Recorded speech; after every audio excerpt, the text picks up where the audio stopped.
নমস্কার বন্ধুরা, আজকে আমি নিয়ে এসেছি ন্যাতস মাছের তেল ঝোলের রেসিপি। এই মাছটা দেখতে ছোট ভেটকি মাছের মতো দেখতে হয়। এই মাছ গরম ভাত দিয়ে খুবই খেতে সুস্বাদু হয়।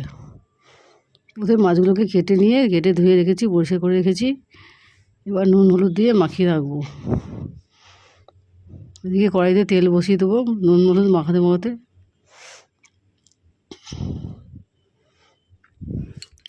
এই গ্রাম বাংলায় মাছ পাওয়া যায়, এগুলো প্রায় বিলুপ্ত এখন হয়ে গেছে। এই মাছগুলো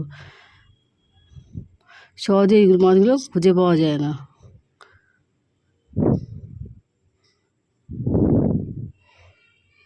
তেল হলুদ মাখা হয়ে গেলে এবার কড়াই বসিয়ে দিয়েছি।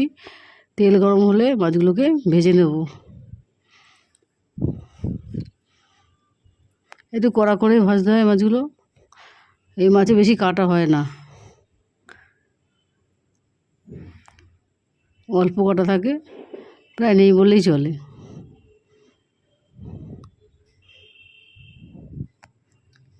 ঝোলও করতে পারেন কিংবা ঝালও করতে পারেন, সব রকমভাবে মাছগুলো খাওয়া যায়।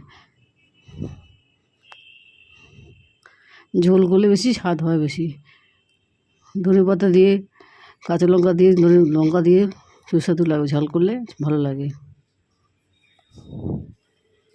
মাছগুলোকে আমি কড়া করে ভেজে নিয়েছি, এবার তুলে নেব।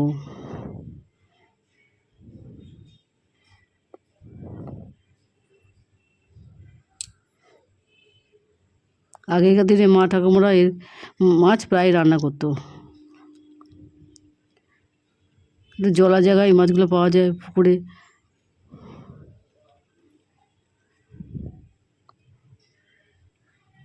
ওই তেলের মধ্যে কালো জিরা, তেজপাতা ফোড়ন দিয়ে দেবো। মাছগুলো ভাজা হয়ে গেলে ওই মাছে কালো জিরা, তেজপাতা ফোড়ন দিয়ে, বেশি তেল মশলা দেওয়ার প্রয়োজন পড়বে না। মাঝে মাঝে হালকা হালকা রান্না করা খাওয়া ভালো।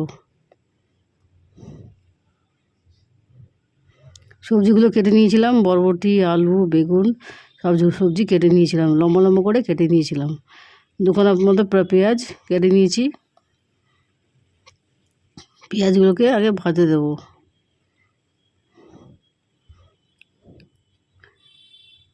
পেঁয়াজগুলো একটু নরম হয়ে আসবে, তারপর অন্যান্য সবজিগুলো দিয়ে দিতে হবে।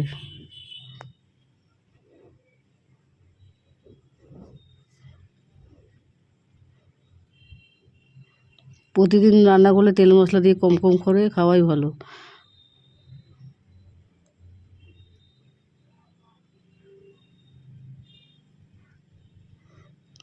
লম্বা করে বরবটি, আলু, বেগুন কেটে রেখেছিলাম, সেগুলোকে দিয়ে দিয়েছি।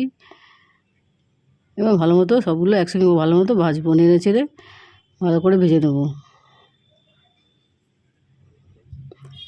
একটা মতো টমেটো ছিল, ওটাকে পিউরি করে রেখে দিয়েছি।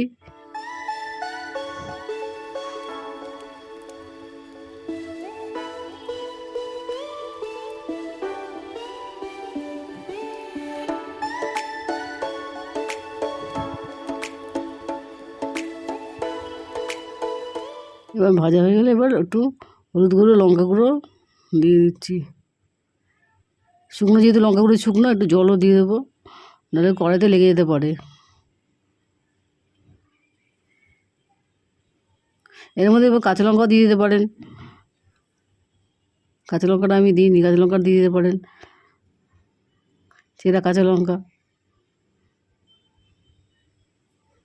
একটু আদা একটু কেটে রেখেছি, কুচিয়ে রেখেছিলাম, ওটা দিয়ে দেবো। এবার পরিমাণ মতো নুনটা দিয়ে দিলাম।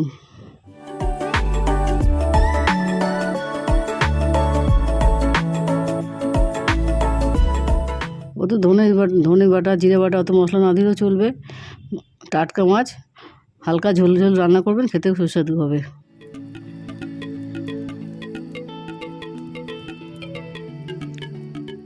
সব মশলাটা শুকিয়ে এসেছিলো বলে একটু জল দিয়ে দিয়েছি। তারপর নেড়ে চেড়ে একটুখানি শুকিয়ে নেবো, ভালো করে কষিয়ে নেবো।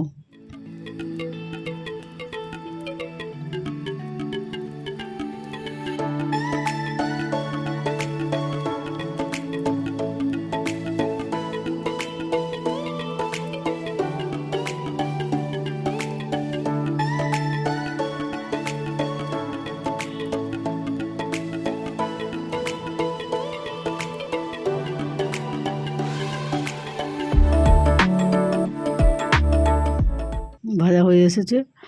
টমেটো পিউরিটা দিয়ে দিলাম, আর নেড়ে চেড়ে জল দিয়ে দেবো। ঝোল করবো যেহেতু একটু বেশি একটু জল দেবো, যাতে তরকারিগুলো সিদ্ধ হয়ে যায় এবং মাছটাও তার মধ্যে দিতে পারি।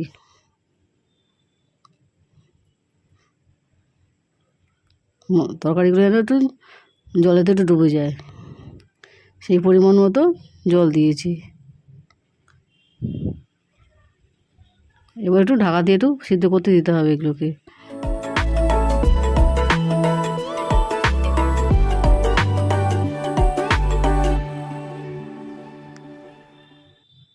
তরকারিটা সিদ্ধ হয়ে আসলে এবার আস্তে আস্তে করে মাছগুলোকে ঝোলের মধ্যে ছেড়ে দেবো।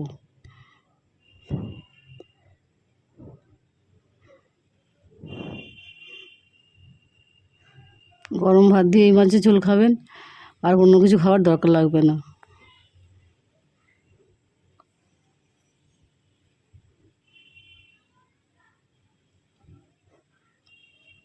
গ্যাসের আঁচটা একটু কমিয়ে দিয়েছি, কমিয়ে এবার আবার ঢাকা দিয়ে দেবো একটু, যাতে কিছুটা ফুটে ওঠে, মাছটা ঝোলের মধ্যে ফুটে ওঠে।